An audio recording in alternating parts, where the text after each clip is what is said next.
Hello, my name is Brittany Hawk. I'm an interpreting major here at Troy University. This is my final research project for Introduction to Interpreting.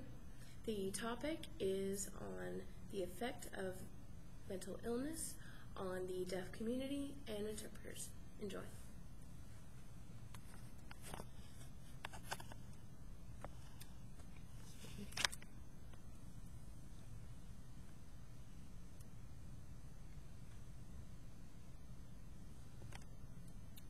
Okay. This is the effect of mental illness on the deaf community and interpreters. First of all, what is vicarious trauma? Vicarious trauma is when the, say, interpreter takes on the emotional trauma of another person and puts it on themselves. This is not good for us. It kind of goes against all of the self-care, but one way to deal with it is to talk about it. And who can we talk to? We can talk to a support group of your close peers, or even a mentor, just to, vent and not have things become bottled up inside. Next is language disfluency. And what is this? Language disfluency is when an individual has low language skills in their first language and cannot be clear at times. The reasons for language disfluency could be that they were not even given a language when they were young, or they were just never exposed to it. They may have some home signs, but not any actual grammar. Some manifestations of language disfluency are neologisms, which are made-up words that don't really mean anything to someone looking from the outside in. And derailment is when one starts on a topic, goes off, and can no longer come back to the original topic.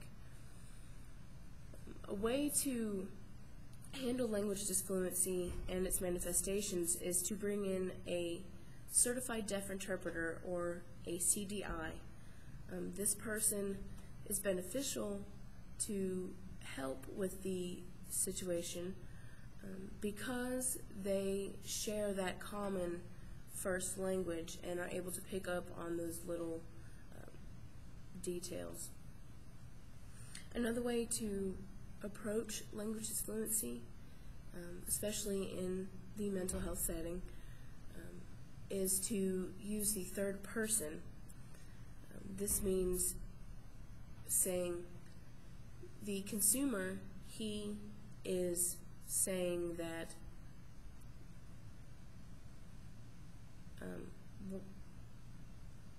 that he is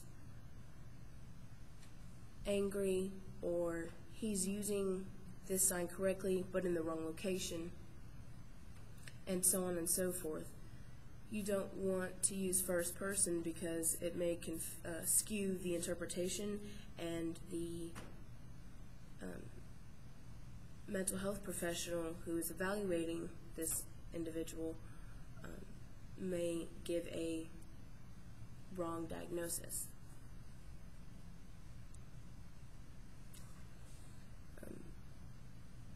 The addition of a mental illness just adds another layer to the equation. Take dissociative identity disorder, or also known as DID. This is when a person who has had some kind of severe trauma and creates two personalities and to escape from the trauma or pain. And when the pain has been distinguished, then they revert back to themselves. Where does this stem from? Namely, it is said to come from childhood sexual abuse, and the child will, as I said before, develop a personality, or as it has also been known to be said as an alter. They will create that to be able to escape from the sexual abuse and the trauma that goes along with that.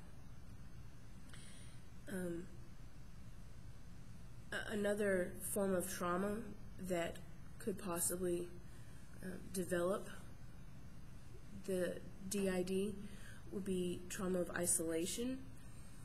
Let's say you have a deaf child born to hearing parents, and the parents never learn a sign language, or he is just never given one, and so therefore he cannot communicate with his family members or anyone else, and becomes frustrated and also becomes isolated, therefore causing trauma.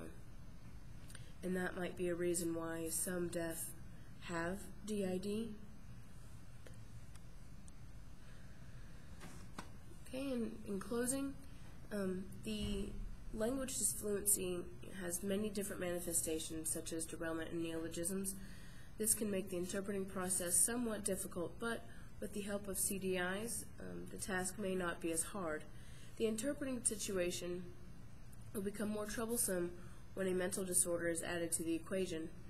With further research, interpreters can find ways that will better help their interpretations, and in doing that, better help the deaf.